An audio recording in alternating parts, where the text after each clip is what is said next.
Vamos abrir a Bíblia em Marcos, capítulo 14. E hoje, se o Senhor permitir, a gente encerra o capítulo 14, um longo capítulo, longa jornada aqui.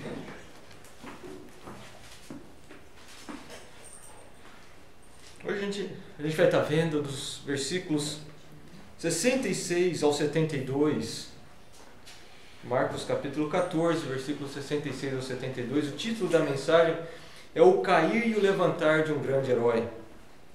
O cair e o levantar de um gigante da fé. Vou ler da NVI, capítulo 14, começando no versículo 66. Estando Pedro embaixo, no pátio, uma das criadas do sumo sacerdote passou por ali. Vendo Pedro aquecer-se, olhou bem para ele e disse: Você também estava com Jesus o Nazareno. Contudo, ele o negou, dizendo: Não conheço, nem sei do que você está falando. E saiu para o alpendre. Quando a criada o viu lá, disse novamente aos que estavam por perto: Esse aí é um deles. Versículo 70. De novo ele negou. Pouco tempo depois, os que estavam sentados ali, perto, disseram a Pedro: Certamente você é um deles, você é Galileu. Versículo 71. Ele começou a se amaldiçoar e jurar: Não conheço o homem de que vocês estão falando. E logo o galo cantou pela segunda vez. Então Pedro se lembrou da palavra que Jesus lhe tinha dito: Antes que 2 vezes cante o galo, você me negará 3 vezes. E se pôs a chorar. Vamos orar? Pai, eu quero agradecer por essa manhã tão preciosa que a gente pode louvar esse Deus Criador, esse Deus Supremo. Grande és tu, Senhor. A gente não tem nem palavras, Senhor, para dizer quão belo, quão majestoso, quão grandioso é o Senhor.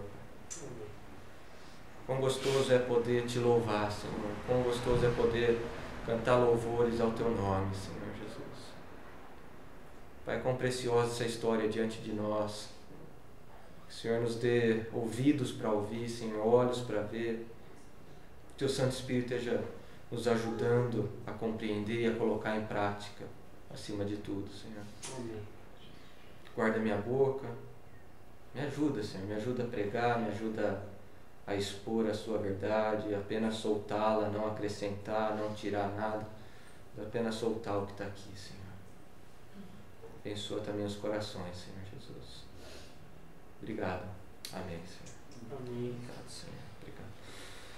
Estava refletindo nessa passagem, né? Uma das coisas que me veio à mente é quão bom seria se a partir do momento que a gente fosse salvo, a gente parasse de pecar. A gente escuta glória a Deus. Aleluia. Quão bom seria se a partir do momento que o Senhor nos declara justificados, a gente parasse com toda injustiça. Imagina.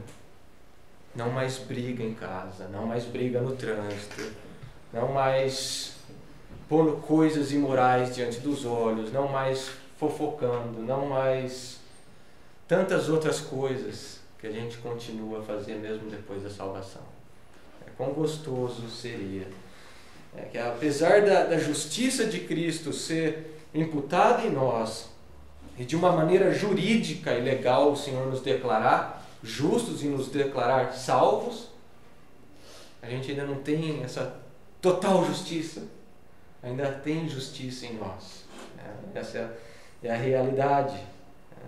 A gente é mantido, apesar de a gente ser regenerado, a gente ainda é mantido nesse corpo caído. É conhecido na teologia, principalmente na área da salvação, como o já, mas ainda não. Já, mas não ainda. Quer dizer, a gente já é considerado salvo, a gente já é considerado santo, mas a gente ainda não é totalmente santo, a gente não é totalmente justo. Então você tem esse paradoxo que é irritante hoje para nós, né? Porque, mas eu sou salvo, o Senhor me tem como salvo, O Senhor me tem como filho, mas eu ainda não fui totalmente adotado. O Senhor me tem como santo. 1 Coríntios, Paulo fala, vocês são santos. Pedro, santos. Mas a gente ainda não é totalmente santo. Aí a gente ainda peca. Esse paradoxo irritante para nós é uma realidade. A gente não tem como evitar. Bom seria se a doutrina da Igreja do Nazareno fosse verdade. Que a gente pode ser totalmente santo, infalível, impecável nessa vida.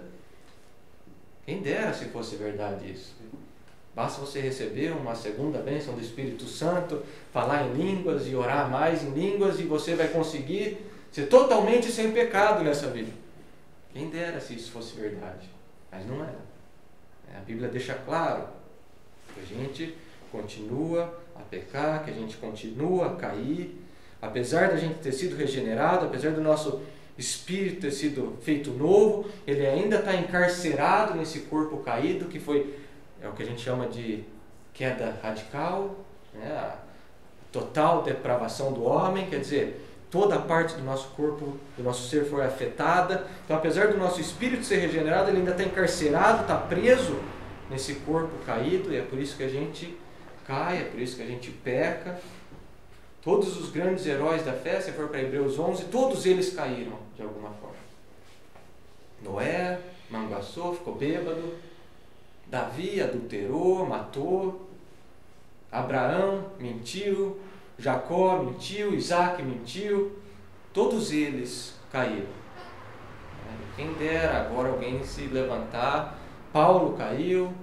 Pedro caiu, e agora uma pessoa se levanta e fala, não, eu consegui ser totalmente santo, sem pecado. O que é isso? Não existe isso. E essa é a notícia ruim do Evangelho, né? Que apesar de a gente ter a salvação, a gente ainda vai cair. A gente ainda vai pecar. É por isso que a Bíblia nos exorta a gente andar no Espírito. Andem no Espírito. Constantemente nos alertando a estar andando no Espírito. Porque se a gente andar na carne, a gente cai. Mesmo andando no Espírito, às vezes a gente vacila, mas quando a gente está na carne, a queda é pior, a queda é mais trágica, é mais dolorida. Mas só que do outro lado do Evangelho, daí você tem as boas novas. Então você tem essa má notícia dentro do Evangelho. A gente vai continuar até o perfeito vir, até a gente ser levado à perfeição, a estar no céu, onde não tem mais lágrima, onde não tem mais pecado. A gente vai continuar caindo, mas do outro lado, pro cristão, pro povo de Deus, você tem a boa notícia de que tem perdão. Que mesmo quando a gente cai, a gente o quê? É levantado. É uma palavra tão preciosa, mas tão negligenciada hoje em dia. Arrependimento. As pessoas pregam o Evangelho, mas não pregam arrependimento. Eu nunca vi isso. Pelo menos você não vai achar na Bíblia. Mas é isso hoje em dia. É sério, escuta as mensagens hoje em dia, mensagens evangelísticas. Você não vai achar arrependimento ali. Mas é engraçado, porque era isso que os profetas pregaram no Antigo Testamento, é isso que João Batista veio pregando, é isso que Jesus pregou, arrependam-se, o reino de Deus está próximo, é isso que os apóstolos pregaram, é isso que a igreja primitiva pregou. Mas hoje parou de ser pregado arrependimento. Por quê?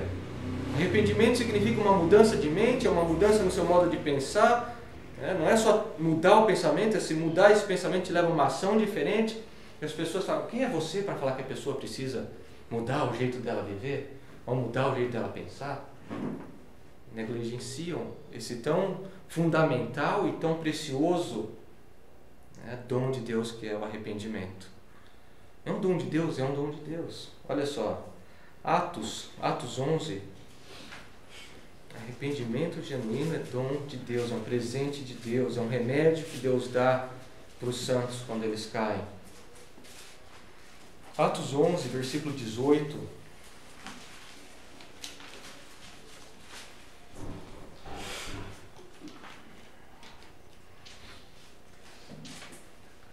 Ouvindo isso, não apresentaram mais objeções e louvaram a Deus dizendo, então Deus concedeu arrependimento para a vida até mesmo aos gentios. É Deus quem concede arrependimento. Romanos 2, versículo 4. Romanos 2,4. Ou será que você despreza as riquezas da sua bondade, tolerância e paciência, não reconhecendo que a bondade de Deus o leva ao quê? Ao arrependimento. É dom de Deus. É a bondade de Deus. Então a gente é justificado, a gente nasceu de novo, a gente nasceu do Espírito, Mas a gente continua encarcerado nesse corpo, a gente continua como que preso nesse corpo, arrastando ele nessa jornada. E a gente continua a cair. Mas a gente lembra o quê? As boas novas. Tem perdão, tem arrependimento. Isso que a gente cantou.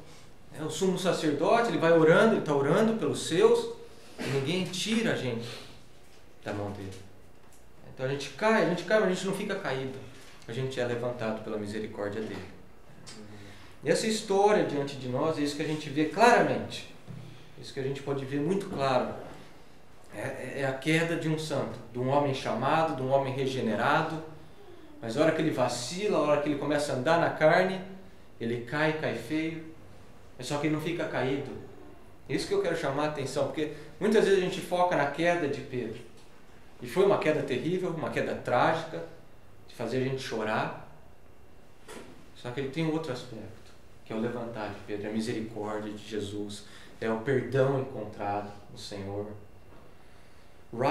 J.C. Ryle, ele fala assim, comentando nessa passagem: um naufrágio é uma visão melancólica. É doloroso ver os sofrimentos e as lutas que a tripulação da embarcação precisa enfrentar para não morrer afogado. No entanto, nem sequer um naufrágio é tão melancólico quanto ver um verdadeiro crente escorregar e cair em pecado. Embora ele venha a ser novamente levantado pela misericórdia divina para finalmente ser salvo do inferno, tal crente perde muito por causa da sua queda. É isso que a gente vê hoje. O naufrágio de Pedro, da rocha, dos maiores heróis da nossa fé, da igreja primitiva, ele sendo afogado por causa do vacilo dele. Ele se preparou para isso. Isso que Marcos tem nos preparado para isso. Pedro se preparou para isso. E é assim com todos nós aqui. Quando a gente cai, não é que a gente vacilou na hora, a gente já vem se preparando muitas vezes para a queda. Você já vem se preparando para uma queda feia. O apóstolo Paulo, ele fala assim em 1 Coríntios 10, quando ele está falando da história de Israel, ele fala assim, 1 Coríntios 10, versículos 11 e 12, ele fala que a história de Israel é uma lição para nós hoje. Ele fala assim, 1 Coríntios 10, 11 e versículo 12, porque eu acho que é um presente de Deus. Se a história de Israel é um presente de Deus para a igreja, para a gente aprender com os erros, a história de Pedro é também um presente de Deus para cada um de nós, para a gente poder aprender com a história dele. Olha o que Paulo fala, 1 Coríntios 10, 11 e 12. Estas coisas aconteceram a eles como exemplos e foram escritas como advertência para nós sobre quem tem chegado o fim dos tempos. Versículo 12. Assim, aquele que julga estar firme, cuide-se para que não caia. Exatamente isso. Assim como Israel, assim como Pedro. Foi escrita essa história e ele fez questão de narrar para Marcos e falar, pode pôr isso daí, põe isso aí para as pessoas aprenderem. E aquele que se acha firme, que está de pé, toma cuidado para não cair. Porque até a rocha caiu. É isso que a gente vê. E em Pedro, às vezes a gente olha, eu não faço isso. Talvez a gente não negue com a severidade que foi a situação ali, a situação é uma situação única, mas todos nós negamos ao Senhor de uma forma ou de outra. Às vezes é no trabalho, às vezes é em casa, às vezes é na escola, às vezes é no futebol, às vezes é entre amigos. É a vergonha de sofrer, então às vezes você ri de uma piada que você sabe que você não devia rir, você fala uma coisa que você não devia falar por medo de sofrer alguma perseguição. Então todos nós nos encaixamos ali com Pedro. Vamos lá para Marcos capítulo 14. Para aquilo que eu falei, desde que eles saíram do Getsemane, agora Marcos tem... Se fosse um palco, se isso aí fosse um palco e a trama da crucificação e você tem o palácio para onde Jesus foi levado depois do Getsemane. É como se fossem os holofotes, né, da peça. Então, Marcos joga o holofote para dentro do palácio, para focar Jesus, e de repente ele tira e foca Pedro. Ele volta para Jesus e agora ele volta para Pedro. Ele tem um objetivo com isso, ele tem um propósito com isso. É mostrar, é contrastar como que os dois estão se dando diante da pressão, como que eles estão se comportando mediante a pressão. Então você tem Jesus de pé, firme, falando a verdade, e do outro lado você tem Pedro que é negando o Senhor, com medo de morrer. E se essa carta foi realmente escrita para a audiência, para as igrejas em Roma, que vinham sofrendo perseguição, é como se Marcos estivesse falando, por favor, gente, foque em Jesus, não vai focar em Pedro. Estou mostrando para vocês o que acontece quando uma pessoa, né, sob pressão, quando ela nega o Senhor, as consequências são trágicas. Então segue o exemplo de Jesus. Sofre, mas se mantenha fiel. É isso que Marcos está querendo falar para a audiência dele. Eu dividi o estudo em 5 partes. A primeira, a negação, versículos 66 e 68. Então a primeira parte do estudo vai ser a primeira negação. A segunda parte vai ser a segunda negação, versículos 69 e 70. Terceira parte, a terceira negação, bem fácil, né? Primeira, segunda, terceira negação. E a última parte, são 4 partes, a lamentação, versículo 72, a lamentação de Pedro. Então vamos lá para a primeira negação. Versículo 66, olhem aí na Bíblia de vocês, versículo 66. Estando Pedro embaixo, no pátio. Então essa cena toda, vamos dar um pause aqui, toda essa cena está ocorrendo no palácio do sumo sacerdote. A gente já viu aqui as fotos, era um lugar gigantesco, era um palácio realmente, um lugar muito grande. Foi para lá que Jesus foi levado, para a primeira audiência diante de Anás, que era o sogro desse homem, morava nesse palácio também. Então ele foi levado para esse lugar, depois ele foi transferido para uma outra parte do palácio, Jesus, onde ele é interrogado pelo sumo sacerdote, Caifás. Então é lá que ele está. E é ali que Pedro também está. O que eu quero fazer, isso daqui é importante, se vocês puderem ficar com o dedo, fica com o dedo em Marcos 14 e abre o outro lá em João 18. João capítulo 18. Para ver a sequência provável do que ocorreu aqui. E como que Pedro está dentro desse palácio? Como que Pedro foi parar dentro desse lugar? Ele não tinha autorização para estar lá dentro, tinham portões, como que ele foi parar lá dentro?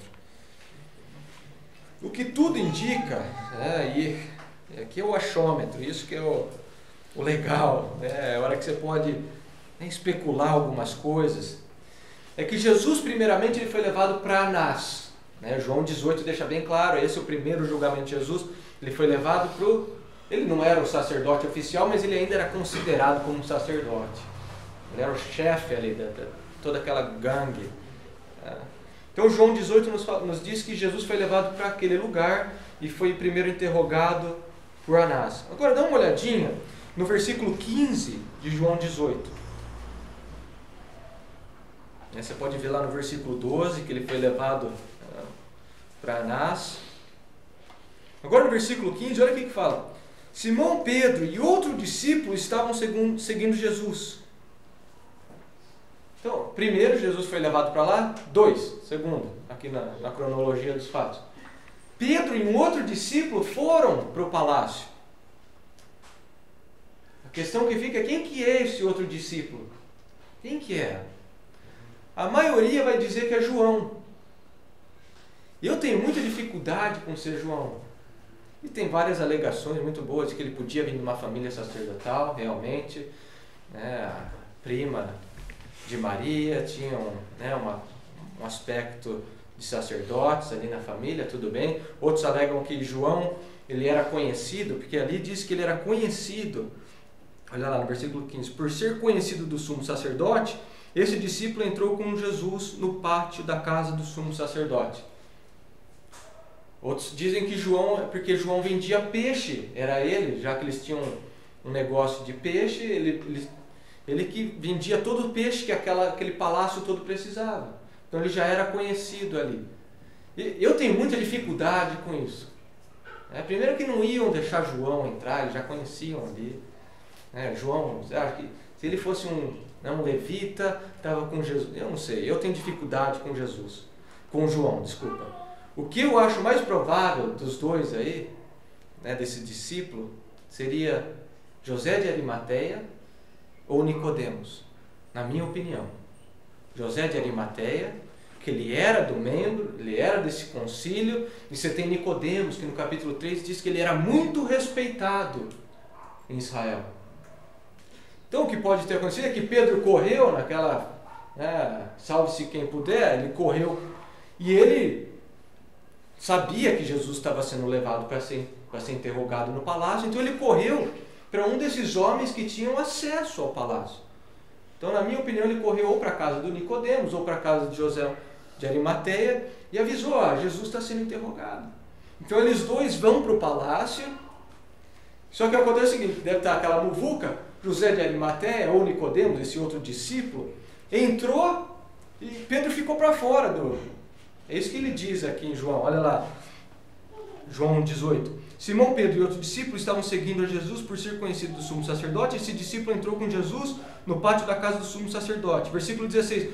Mas Pedro teve que ficar esperando do lado de fora da porta.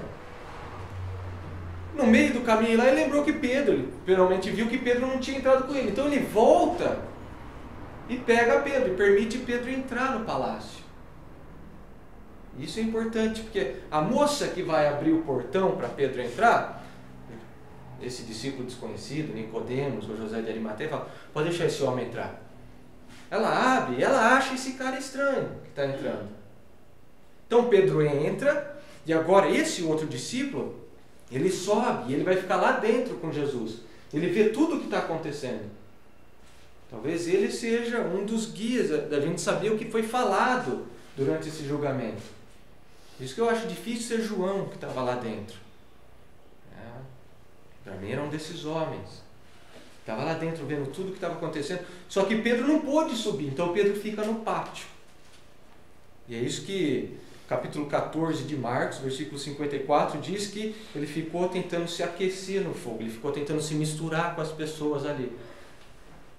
Só que essa mocinha que abriu o portão e viu alguma coisa estranha, porque esse cara não tem permissão para estar aqui. Ele está aqui, ela começa a ficar de olho nele. E aí, olha lá, vamos voltar agora para Marcos capítulo 14. Então, provavelmente assim que Pedro entrou lá dentro. E aqui a história está toda junta, essa história de Pedro negar o Senhor. Mas só que aconteceu em intervalos de horas isso aí, tá? É um longo período de tempo, não está tudo na mesma sequência. Teve um longo período. Olha lá, Marcos 14, versículo 66. Uma das criadas do sumo sacerdote passou por ali.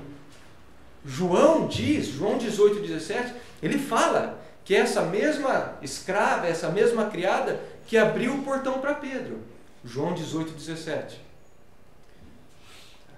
E era normal naquela época, um comentário fala assim: a casa de alguém de proeminência social como o sumo sacerdote tinha um grande número de escravos, homens e mulheres, que quando não estavam trabalhando se agrupavam no pátio ali.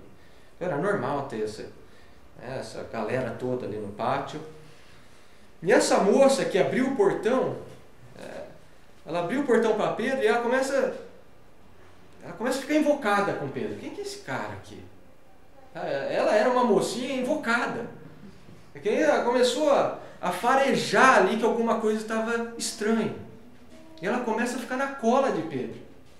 Ela começa: o que ele está fazendo? O que está acontecendo aqui? E a gente vê a soberania de Deus. A soberania de Deus. Ele mexendo dentro dessa moça, já ativando ela, já uriçando ela que alguma coisa está errada. É o Senhor. Assim como ele fez com Ciro, para que Ciro, é isso que em Esdras fala, que o Senhor, ele mexeu no interior de Ciro, do rei da Pérsia. Ele faz isso. Ele mexe com as pessoas, ele tem poder para isso. Então ele está mexendo com essa moça para que ela veja que alguma coisa está errado. Assim como que Deus tapa os olhos de algumas pessoas para não ver o que está acontecendo, é isso que a gente vê em Atos, o Senhor tapando os olhos, às vezes do guarda, às vezes de alguma outra pessoa para não ver o que está acontecendo. O Senhor também abre os olhos para ver o que está acontecendo. É isso que o Senhor está fazendo aqui com essa mocinha, com essa serva. A palavra é de uma escrava, é uma escrava jovem, a gente não sabe, 14, 15 anos, a gente não sabe, não é uma moça jovem, é uma escrava, essa é a palavra. Olha o que ela faz, versículo 67, ela ficou oriçada, sentiu que esse cara não está cheirando bem aqui dentro. Então olha aqui que fala, vendo Pedro aquecer-se, olhou bem para ele. Está vendo que tem dois verbos aí, um ela passou olhando, meio que examinando, e de repente, na hora que ela viu Pedro, o que ela faz? Ela começa, a palavra ali é contemplar, começa a estudar com os olhos. Esse cara, ela fica olhando para ele. Se você lembrar que ele está, né, perto da fogueira, então ela consegue ver a cara dele, tem a claridade do fogo. E ela fala, você também estava com Jesus, o Nazareno. Como que ela sabe? A gente não sabe. Como que ela percebe? Talvez ela tenha visto Pedro no templo, às vezes a roupa de Pedro, o estilo de Pedro, alguma coisa ela percebeu que ele estava com Jesus. E olha como que ela fala de Jesus. Olha o sarcasmo, olha o desprezo. Você estava com Jesus, o Nazareno. Nazareno aqui é negativo. Ainda mais em Jerusalém, as pessoas viam Nazaré com desprezo. Lembra Natanael, o que ele fala em João 1? Pode vir alguma coisa boa de Nazaré. Então é isso que ela está desprezando ao Senhor. E olha a resposta de Pedro, versículo 68. Mas, ou contudo, ele o negou, dizendo, não o conheço, nem sei do que você está falando. O mais valente dos discípulos, aquele que puxou a espada, feriu a orelha do guarda, aquele que saiu para andar sobre as águas, aquele que expulsou demônios, aquele que subiu no monte para ver a transfiguração de Jesus. Agora ele treme diante de uma mocinha, de uma escrava. Ele não está preparado para isso. Ele não está preparado. Ele não estava preparado para essa pergunta. Ele não esperava isso. E quando a gente está andando na carne, quando tem alguma ação, a nossa reação é sempre carnal. A gente está andando na carne, você não vai ter uma reação espiritual, você tem uma reação carnal. Exatamente isso que Pedro faz. Ele mente. Não conheço. Não sei do que você está falando. Nem sei do que você está falando. Isso que ele diz para ela. É interessante, ele fala, não conheço. Ryle fala assim, Pedro declarou que nem ao menos conhecia aquele que havia acompanhado por 3 anos. 3 anos com Jesus, ele fala, não conheço. Declarou que desconhecia aquele que havia curado a sua sogra, e alguns dizem que foi por causa disso que ele negou, que o conduzira ao Monte da Transfiguração e que o salvou de morrer afogado no mar da Galileia. E ele, não conheço esse homem. Olha como que termina. E saiu para o alpendre. O alpendre, você tinha o pátio, e o alpendre era tipo, né, um corredor, que dava para o portão central do palácio. Era esse o alpendre. Era mais escuro, era um lugar de mais escuridão. E para esse lugar que Pedro vai, ele tenta fugir. Acho que a consciência dele está pesando, ele está vendo que o negócio ali está começando a ficar feio, então ele tenta fugir daquele lugar. Mas é interessante que ele não foge totalmente, ele para ali. Ele para no alpendre.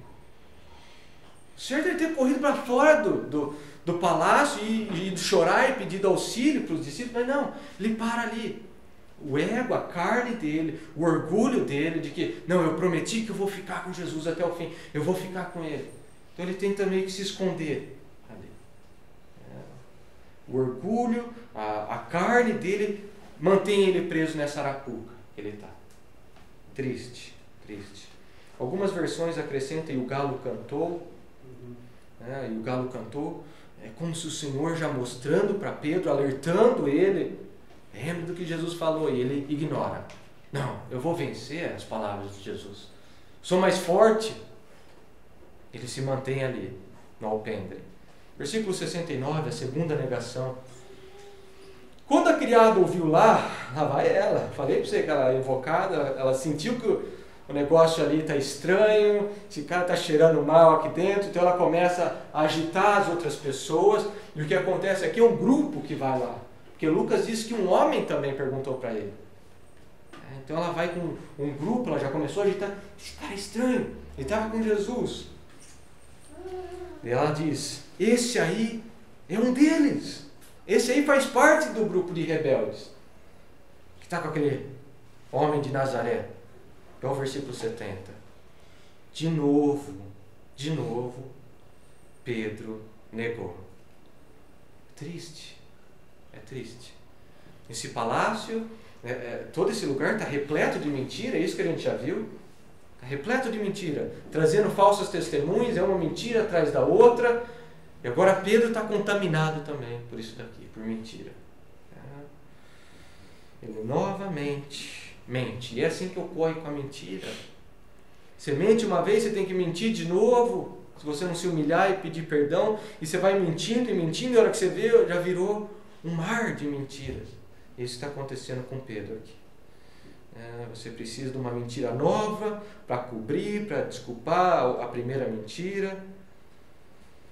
E olha que interessante, quanto mais Pedro tenta fugir, primeiro ele tentou se misturar com as pessoas, como se o Senhor jogasse o holofote nele ali. Está ali, esse cara é estranho. Agora ele tenta correr para um lugar mais escuro. E de novo o Senhor joga o holofote nele e as pessoas vêm procurando. Então quanto mais ele tenta fugir, quanto mais ele acha que vai se esconder de Deus, mais o Senhor está fazendo o quê? Mostrando ele. Assim como Jonas, tentando fugir do Senhor. Acha que vai conseguir escapar de Deus. E isso aí é o amor de Deus para com Pedro. Disciplinando ele, buscando ele. Vem aqui, filho. Vem aqui. Tentando fugir. Quando você acha que ninguém mais vai saber, que ninguém vai descobrir, que você vai conseguir encobrir o pecado, de repente ele é revelado. Isso mostra o amor de Deus. Isso aí mostra o amor de Deus. Porque a hora que Deus entrega a pessoa, aí você não quer isso. Você não quer que Deus te entregue o seu pecado. A hora que Ele tira a misericórdia, a hora que Ele para de mostrar, a hora que Ele para de apontar para os seus erros, terrível coisa é. Aí é julgamento de Deus. Não, mas se Ele ainda está mostrando, isso mostra o amor dEle, disciplinando, é isso que Hebreus 12 fala, é o Pai de amor disciplinando, buscando o Filho, é isso que está acontecendo aqui. Números 32, 23, Números 32, 23, e sabei que o vosso pecado vos há de achar. Não só o pecado, Deus também vai achar. Mas não vai conseguir esconder. Pedro acha que ia conseguir se esconder, fugir. Não, Deus está orquestrando, Deus está cuidando dele. Uma coisa que a gente aprende aqui é que não existe tentação pequena. Ele correu e parou ali, como se... Não, eu vou conseguir vencer essa tentação. Já caiu uma vez e... Não, eu vou conseguir vencer. Se acontecer de novo, eu vou vencer. Não tem tentação pequena. Ele devia ter fugido, ele devia ter corrido. E essa é a lição para a gente. Fugir. Fugir da tentação, correr, não parar no meio do caminho, achando que ela não vai te causar mal nenhum. Nós temos que fugir totalmente.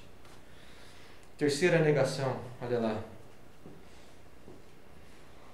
Pouco tempo depois, os que estavam sentados ali, se pouco tempo depois, Lucas nos diz que é 1 hora, tá? 1 hora depois.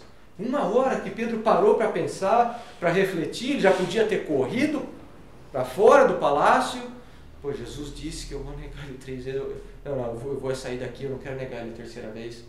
Ou ele devia ter corrido de volta para dentro do pátio e declarado: eu neguei ele 2 vezes, mas eu quero aqui proclamar que esse Jesus de Nazaré, eu sirvo ele, que eu vivo para ele, que ele é o Messias.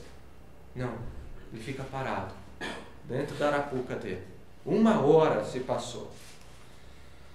Os que estavam sentados ali, e provavelmente deve ter voltado para o pátio, para algum lugar ali perto do pátio, os que estavam sentados ali perto disseram a Pedro: certamente você é um deles. você é Galileu. Esse é o terceiro julgamento de Pedro. Assim como Jesus, 3. Agora Pedro, o terceiro julgamento dele. E vai aumentando, você vai ver que vai aumentando o número de pessoas. Primeiro foi uma escrava, depois é um grupo menor, agora é um grupo grande de pessoas. Assim como vai aumentando a negação de Pedro. Assim ocorre com a mentira, ela vai crescendo. Olha lá, certamente você é um deles. Você é Galileu. Mateus joga mais claridade aqui, olha o que Mateus fala. Mateus 26, 73. Mateus 26, 73, que é o relato paralelo. Certamente você é um deles. O seu modo de falar o denuncia. O versículo 70, o versículo 70 ali, de novo ele negou. O verbo está no imperfeito, isso é interessante, porque o verbo no imperfeito significa que ele continuou negando. Então ele continuou falando. E agora você entende por que eles falam, o seu modo de falar o denuncia.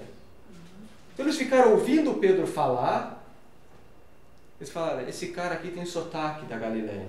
O jeito que ele fala é da Galileia. Assim como aqui, você sabe quem que é do Nordeste, o modo de falar entrega. Tem o sotaque. Português de Portugal, você tem um sotaque. É exatamente isso que acontece. E naquela época, gente, o que eles zombavam das pessoas da Galileia, por causa do modo de falar, às vezes erravam o som era difícil de entender da palavra.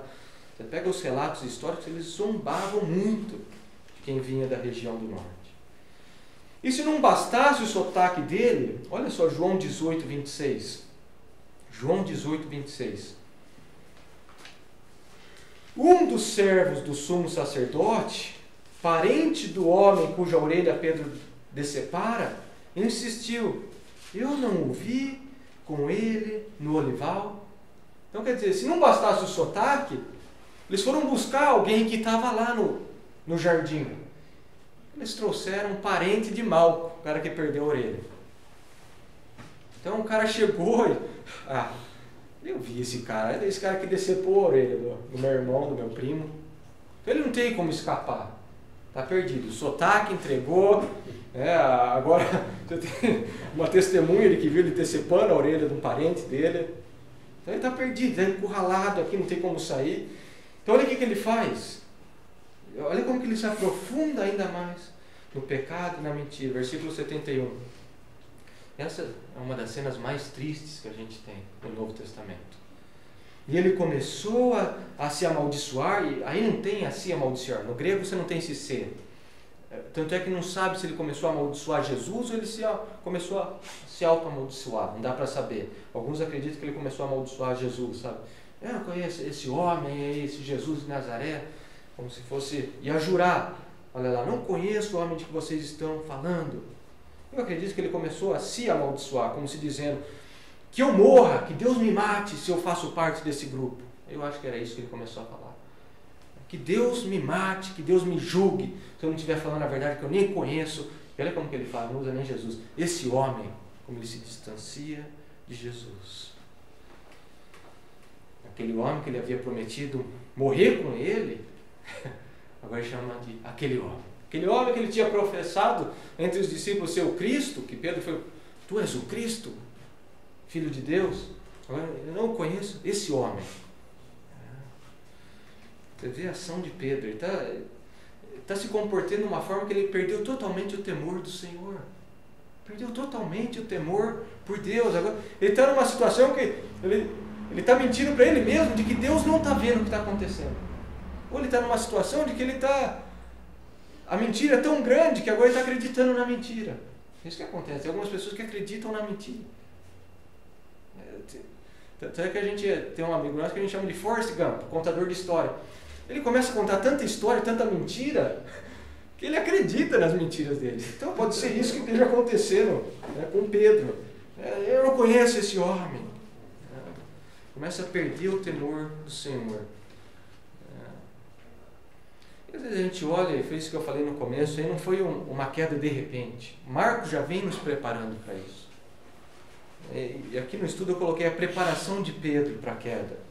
Eu acho importante a gente parar e olhar, e, como eu falei, é uma lição para todos nós. Esse grande herói da fé, e como que ele caiu, e Marcos, Pedro, porque Pedro ajudou Marcos a escrever, ele já vem preparando a gente para essa queda terrível. Então vamos só dar uma olhada em alguns passos, né, dessa preparação, como que ele já veio se preparando para cair. Primeiro, Marcos 14, versículos de 27 a 31. Ele não deixou a palavra de Jesus confrontá-lo. Primeira coisa, ele não deixa a palavra de Deus confrontá-lo. Quando Jesus fala, vocês me abandonarão, o que ele fala? Você está louco? Esses outros vão te abandonar, eu não vou te abandonar. Quando que na verdade ele devia o quê? Ter caído de joelho, pedido misericórdia, pedido ajuda. Como que eu faço para não fazer isso? Esse é um primeiro passo, é a hora que você já não quer que a palavra de Deus te confronte mais, se santifique mais. Você vê isso nas igrejas, as pessoas, se a palavra é um pouco mais dura, se traz um confronto ao seu pecado, e fica bravo com o pastor que pregou. Então já começa a não deixar a palavra de Jesus confrontá-lo. Segundo passo, o orgulho. Orgulho. Ele se põe acima dos outros. Esses daí podem, esses aí vão te abandonar, eu não vou te abandonar. O orgulho. E a Bíblia fala bastante sobre orgulho. É um pecado que todos nós somos tão propícios. Às vezes através de uma falsa humildade, que é orgulho também. Às vezes através de soberba, se achando melhor que os outros. A Bíblia fala, né, que a queda, a destruição vem com orgulho. Indiferença, o terceiro passo de Pedro, indiferença. Pedro agiu de forma indiferente. Jesus avisou eles, vocês estão no pior dos tempos, pior das batalhas, e Pedro age de forma indiferente. Não tem problema, a gente vai vencer isso aí. Em vez de orar, vigiar, o que ele faz? Ele trata com indiferença. Isso que a gente vê nas nossas vidas às vezes. Quando são tempos de guerra, quando são tempos que a gente precisa estar de joelho, em oração, na palavra de Deus, a gente está na televisão, descansando, dormindo. Indiferença. Quarto, falta de vigiar e orar, que está junto com a indiferença. No Getsemane, Pedro dorme. Ele dorme. Ele devia estar orando, Jesus falou, vigie e ore, ele dorme. Falta de vigiar e orar. O quinto passo para a queda, seguiu a Jesus de longe, mas ele já está fraco. Ele não vai ter como seguir Jesus de perto. Parou de vigiar, parou de orar, parou de se deixar ser confrontado pela palavra de Deus. Isso vai te enfraquecendo e, como consequência, não consegue mais andar com Jesus. Ele está andando longe de Jesus. 6. Ele começa a se misturar com os inimigos de Jesus. Ele começa a se misturar, achar que ele está forte o suficiente para estar no meio deles, para conversar com eles, para estar sentado ali no fogo com eles. Cada passo de Pedro, que ele já vem nos preparando. Depois começa a mentira. Está na presença de mentirosos, ele começa a mentir, está fraco, está sem vigiar, está sem orar. Exatamente isso que acontece. Pedro nos deixa essa lição. E a gente deve olhar para isso e pedir para o Senhor nos ajudar a não seguir esses passos, cada um desses passos. Que a gente possa agradecer o Senhor pelas dificuldades, pelas tribulações, porque as tribulações são os tempos difíceis que realmente revelam para a gente quais são os passos que a gente está dando, como que a gente tem andado. Porque a carne segue a Jesus na prosperidade, gente. Quando está tudo bem, querido, a carne vai seguindo. Na hora de dificuldade, que realmente revela, peraí, eu tenho andado no espírito ou na carne? Isso que a gente vê com Pedro aqui. E versículo 72, a lamentação de Pedro. Versículo 72. E logo o galo cantou pela segunda vez. A concretização das promessas de Jesus, as palavras de Jesus são verdadeiras, são fiéis, dignas de confiança. Como ele tinha profetizado, como ele tinha falado, agora ocorre. Antes que o galo cante, a terceira vez você vai me negar, Pedro. acontece exatamente isso. Se é realmente um galo, a gente não sabe. Pode ser que seja um galo mesmo, um animal, ou pode ser o nome dado simplesmente ao sinal que era dado durante as horas da noite. Então eles tinham um instrumento que eles soavam, dizendo que mudou a hora, isso eles chamavam de galo. Então não dá para saber. Se for um galo mesmo, um animal, a gente vê a soberania de Deus até sobre os animais, né, fazendo aquele galo cantar. E aquele que havia cantado de galo, no cantar do galo, percebeu que ele era um frango. Cantor de galo. Esses aí vão te abandonar. Eu jamais vou te abandonar. Agora que o galo canta, ele entende quem que ele realmente é. Então Pedro se lembrou das palavras de Jesus e se pôs a chorar. Acho que é isso aí que a gente tem que grifar. Acho que de todas as ações de Pedro, essa é a mais importante. É a mais linda, a mais importante dessa passagem. Olha lá, ele lembra e ele chora. Ele lembra das palavras de Jesus. E esse é o remédio. Esse é o remédio para quando a gente cai. Essa é a solução para quando a gente cai. Lembrar, olha lá, o primeiro passo dele. Ele lembra das palavras de Deus. Ele lembra das verdades proclamadas por Jesus. Ele lembra da exortação de Jesus. Ele lembra de Jesus confrontando o pecado dele. Ele lembra da bondade de Jesus. Ele lembra das promessas de Jesus.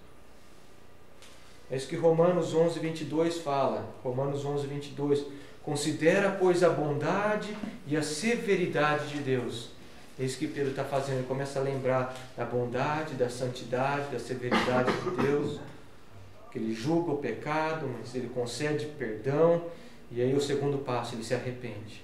Ele começa a chorar. É o choro de arrependimento. É bem semelhante a Apocalipse 2,5, quando Jesus dá esse mesmo remédio para a igreja em Éfeso. Lembre-se de onde caiu e o que é? Arrependa-se. Lembrar, pôr em mente a santidade, a severidade, a bondade de Deus. Só que não fica só na mente, põe isso em ação, em arrependimento. Pedro lembrou e chorou amargamente, diferente de Judas, bem diferente de Judas. Versículo 65 de Marcos 14, eu falei isso no último domingo, ele dá uma dica para a gente entender a passagem de Lucas, que diz que Jesus foi levado pelos guardas, ele saiu ali de onde ele estava sendo julgado, e provavelmente ele foi levado para o pátio agora, onde que Jesus está. Abre a Bíblia de vocês em Lucas 22, versículos 60 a 62.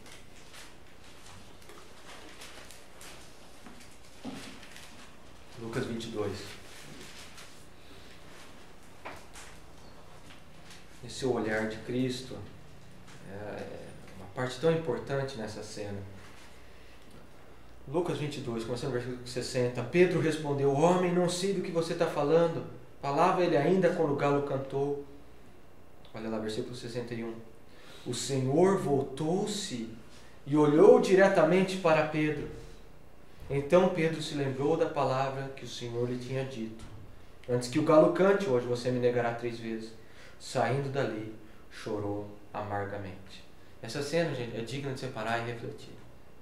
Jesus estava lá dentro, declarando, aceitando, tomando sobre si todo o sofrimento, a perseguição e declarando: eu sou o Cristo. Em contraste, ao mesmo tempo, no pátio, você tem Pedro fazendo o quê? Negando a Jesus, negando o Senhor. Você tem esse contraste. E de repente você tem os dois no pátio e Jesus olha para ele. O Senhor voltou-se, ele voltou a sua face e olhou diretamente para Pedro. Você imagina a cena, o galo canta, Pedro é chocado, e ele vê, através daquela multidão, ele vê a face de Jesus, cuspida, sangrando, com hematoma, mas vitorioso. Ele venceu ali a tentação, ele venceu, ele declarou, ele tomou sobre si as consequências que vinham. E você tem do outro lado Pedro, com a face limpa, fisicamente, mas cheia de vergonha por dentro. E eles se olham, eles trocam olhares. Jesus não fala absolutamente nada. É como em Apocalipse. É o olho de fogo. Aquele olho consome Pedro por dentro. É a santidade de Jesus. Mas mais do que isso, é o amor, a misericórdia, a graça de Jesus. É um olhar repleto de compaixão, olhando para Pedro. Se coloca no lugar de Pedro, vendo aquele olho de Jesus. Não vendo julgamento, não vendo... Eu falei para você correr daí. Falei para você que... Não. É um olhar de amor, é um olhar de misericórdia, é um olhar de perdão. E é isso que Pedro tem que fazer. Ele sai correndo dali, chorando amargamente. Ele vê a santidade do Senhor, ele vê a misericórdia do Senhor. É naquele momento que ele entende que Jesus tinha falado para ele: Simão, Simão, Satanás pediu você, mas eu estou orando por você. Ele entendeu que Jesus, esse sumo sacerdote, estava orando por ele. A misericórdia de Jesus, a graça de Jesus. A única coisa que ele tem a fazer é realmente correr dali em arrependimento, chorando amargamente.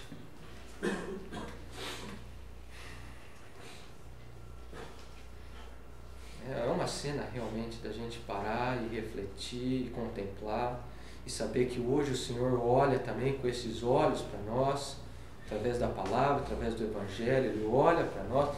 Às vezes você aqui hoje está vivendo como Pedro, sabe, andando na carne ultimamente, pecando, caindo, e o Senhor nessa manhã está olhando para você com um olho de misericórdia, concedendo arrependimento. Você haja como Pedro. Haja como Pedro. Vamos encerrar aqui. Eu só quero trazer a conclusão. Duas lições muito importantes que a gente tira daqui. Duas lições de extrema praticidade. A primeira é a realidade do pecado. Tá? Foi aquilo que eu falei no começo. A gente foi salvo, a gente foi regenerado, nós fomos santificados, mas a gente ainda está encarcerado nesse corpo de pecado. E é fácil a gente cair se a gente não estiver andando no Espírito. Por isso que Paulo fala: miserável homem que sou. É fácil a gente cair. Ryle, cito ele de novo aqui, ele fala assim: essa narrativa tem o propósito de nos ensinar que mesmo após a conversão e a renovação efetuada pelo Espírito Santo, os crentes continuam cercados de fraqueza e sujeitos a cair. A finalidade do relato é impressionar-nos acerca da importância da vigilância diária, da oração e do espírito de humildade enquanto estivermos no corpo. A gente possa realmente olhar para essa história. Eu tenho vigiado, eu tenho orado. Como que eu tenho andado no Senhor? Com quem que eu tenho andado? Tenho andado na carne ou tenho andado no espírito? Porque Pedro aprendeu a lição. Pedro aprendeu. 1 Pedro 5,8, olha o que ele fala. Sejam sóbrios e vigiem. Esse é o mesmo Pedro que dormiu. Sejam sóbrios e vigiem. O diabo, inimigo de vocês, anda ao redor como um leão, rugindo e procurando a quem possa devorar. Ele aprendeu, é por isso que ele exorta as igrejas. Está vigiando, está orando, porque o pecado é real. A nossa carne, a gente ainda está preso nesse corpo. Quão fácil é. Esse que andou com Jesus, esse que comeu e dormiu com Jesus, esse que ministrou com Jesus, esse que foi ao monte com o Senhor, viu a glória de Jesus como nenhum outro, viu coisas que ninguém ouviu, caiu. Então ele fala: sejam sóbrios e vigiem, orem, que é fácil de cair. Se a realidade do pecado é uma lição que a gente aprende, a segunda é o perdão de Cristo. A segunda coisa que a gente aprende aqui nessa história é o perdão de Jesus. Eu acho que é maravilhoso como que Jesus demonstra seu perdão. Ele demonstra seu perdão concedendo ao seu povo arrependimento.